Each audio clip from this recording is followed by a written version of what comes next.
Jokowi, geng Solo, dan para ternaknya tidak mustahil sedang merancang senario menggulingkan Prabowo, dan tahun 2029 si pelongo-pelongo Gibran jadi presiden-presidenan.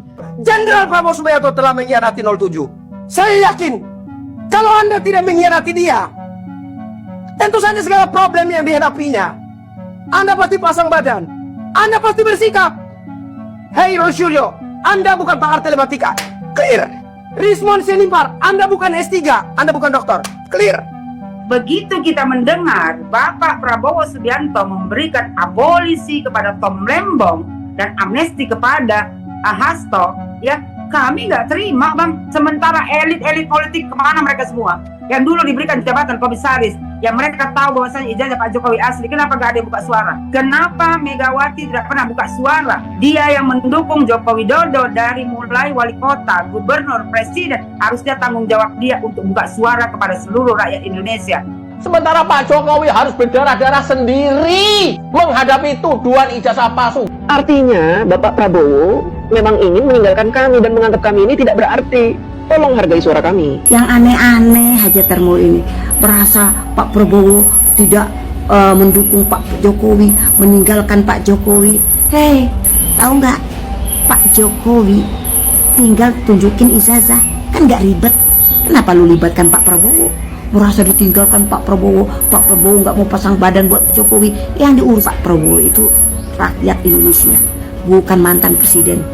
Apalagi ngurusin ijazah presiden, jangan libat-libatkan, ya. Aduh, ampun deh gue, agak cerdas. Mereka itu bersuara bukan karena penderitaan rakyat, tapi karena takut kehilangan kekuasaan. Emang setan lu semua. Setelah 17 Agustus, Pak Prabowo membersihkan apa yang kemudian pengaruh dari Pak Jokowi? Itu dengan sendirinya begitu. Setelah 17 Agustus? Ya masa ampasnya didiamin. Piring dicuci kan nggak mesti ada tempat sampah. Habisi geng Solo bahwa visi misinya Prabowo itu tidak diakomodir oleh menteri-menterinya, dan kebanyakan menteri-menterinya ini adalah orang-orangnya Jokowi yang mereka seolah-olah masih bekerja kepada Jokowi. Kapolri juga ganti gitu loh. Lalu beramai-ramailah para pegiat sosial media yang mungkin telah dikondisikan. Oh, ini baru presiden, hebat, berani, tidak mau dikendalikan oleh Mulyono dan lain sebagainya.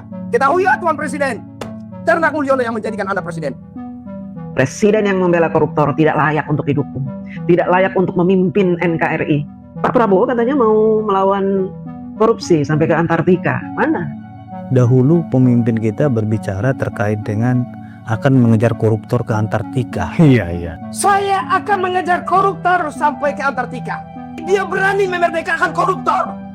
Ternak mul pada kecewa dan pada menyerang Pak Prabowo. Nampaknya baru omon-omon mengejar koruptor besar sampai ke Antartika, dan omon-omon itu ya omon-omon belgedes, nggak ada substansinya. Ternyata ada teriakan dari kader PSI yang dia mengaku pendukung Pak Jokowi yang kepingin melengsarkan presiden yang sah, padahal wakil presiden adalah yang mereka dukung. Maka niat-niat busuk mereka ini harus kita gagalkan. Sekarang stigma itu, baik pengibaran bendera One Piece, kemudian niat melengsarkan Pak Presiden Prabowo dan mengkritik Pak Prabowo, ya sekarang ini sudah kelihatan siapa pelakunya. Ternyata ketika saya amati, ternyata pelakunya di media sosial itu adalah orang-orang oknum termul. Saya Kristiano Yemboni menyatakan bahwa Presiden Republik Indonesia Jenderal Prabowo Subianto sudah mendekati momen untuk digulingkan, dan nanti apabila itu terjadi, yang dituduh melakukan kudeta adalah wakil presiden pendamping Bapak. Padahal dia tidak berbuat apa-apa. Padahal dia tidak punya niat jahat apapun terhadap Bapak. Tetapi pihak yang coba untuk Bapak dekati dan dekati lagi, pihak itulah yang justru berniat untuk menghancurkan kepemerintahan Bapak dan mengguling jatuhkan Bapak dari kursi presiden. Tapi apabila itu terjadi, wakil presiden pendamping Bapak, Pak Gibran Rakabuming Raka, yang akan dituduh. Yang saya sesali, Pak, kenapa itu muncul dalam benak pikiran saya. Saya menyesali itu, Pak. Dan saya berharap Bapak juga menyesali bayangan itu sebelum itu benar-benar menjadi kenyataan. Sudah kelihatan. Dan oknum termul ini nggak paham, jadi dianggap mereka itu meneriakan itu kemudian menguntungkan Pak Jokowi. Pak Jokowi tambah bundas, terstigma buruk, ambisius dan lain sebagainya. Begitu, saudaraku. Dan perlu diketahui, saudara-saudara sekalian, ya, bahwa di era Pak Jokowi kasus korupsi itu mandul. Ya. Pak Presiden Prabowo ketika debat dengan Pak Jokowi tahun 2014 pernah mengatakan bahwa APBN kita itu bocor ribuan triliun. Dan waktu itu pendukung Pak Jokowi mentertawakan. Prabowo 3 kali berbohong ketika mengatakan 99% rakyat Indonesia hidupnya pas-pasan, bahkan sangat sulit. Bahkan Pak Jokowi juga tersenyum sinis dan sekarang sudah terkuak. Keluar sinyal kedua kemarin yang mencabut semua tantim, insentif dan pemberian bonus dan lain kepada komisaris BUMN. Cobalah ikuti apa kata-kata penghinaan Raja Juli, Menteri Kehutanan terhadap Prabowo. Apa piagam diberikan Samara kepada Prabowo? Apa? Grace Natali. Saya Grace Natali, Ketum PSI tahun 2019. Kami bahkan memberikan piagam sindiran ke Pak Prabowo, mengecap beliau bahwa beliau itu pembohong. Bapak Prabowo Subianto, yaitu kebohongan paling lebay. Tapi orang seperti ini kok digaji miliaran. Grace Natali, komisaris main ID, holding tambang, kira-kira mungkin 2 miliar sebulan dapat. Samara, supaya publik paham, Samara komisaris PTPN, oke? Ade Armando baru diangkat menjadi komisaris Indonesia Power. Indonesia Power itu adalah perusahaan paling untung di PLN. Mungkin juga ada tantimnya 1 miliar dengan gajinya 1 miliar sebulan.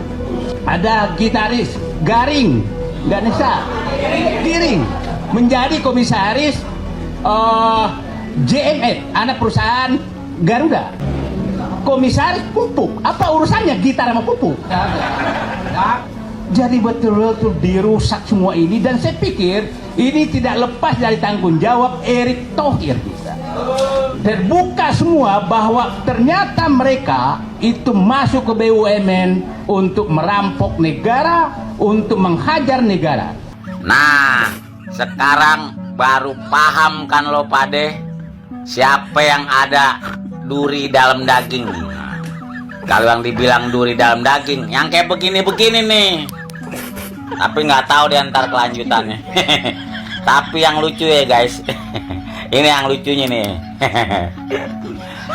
Partai 1, mau goyang biang-biangnya partai. Udah gitu mau ngegas nggak pakai rem. Gila lo. Sepeda listrik mau lawan moge. Nah, sepeda listrik cuma sampai komplek doang, nggak bisa keluar. Mau lawan moge. Aduh. Maaf, Mbak yang kemarin nyalek ya. Oh, gagal. Lah iya gagal lah. Orang 1 koma. Saya menyesal telah memberikan suara dan dukungan saya kepada Pak Prabowo Subianto untuk bisa menjadi presiden di Republik ini. Ya, kurang lebih itulah yang saya banyak banget baca di kolom komentar saya di beberapa video saya yang terakhir, dan banyak banget DM yang masuk kepada saya berharap bahwa saya akan menyampaikan hal yang sama. Tapi mohon maaf, sampai kapanpun saya tidak akan pernah menyampaikan hal yang seperti itu. Karena 3 kali berturut-turut saya memberikan suara saya, dukungan saya kepada Pak Prabowo untuk bisa memimpin negeri ini menjadi negeri yang lebih baik. Ya. Semenjak masalah kasus amnesti dan abolisi yang diberikan oleh Pak Prabowo terhadap Hasto dan Tom Lembong, banyak banget orang-orang yang mendengungkan bahwa saya memiliki penyesalan bahwa kebijakan ini tidak pro rakyat, kebijakan ini begini, kebijakan ini begitu, bahwa Pak Prabowo itu lebih mementingkan politik dibandingkan suara rakyat. Jujur ini sebuah kelucuan itu buat saya. Kenapa saya bikin video ini? Karena saya benar-benar sudah muak dengan suara-suara dengungan yang seperti itu. Kalau memang kamu dari awal tidak mau milih, kenapa kamu harus menentukan pilihan? Kamu bisa pilih yang lain kok kalau kamu mau merasa ada yang lebih baik daripada Pak Prabowo dan Mas Gibran. Kenapa harus menjatuhkan pilihan kepada mereka? Itu kan pilihan kamu.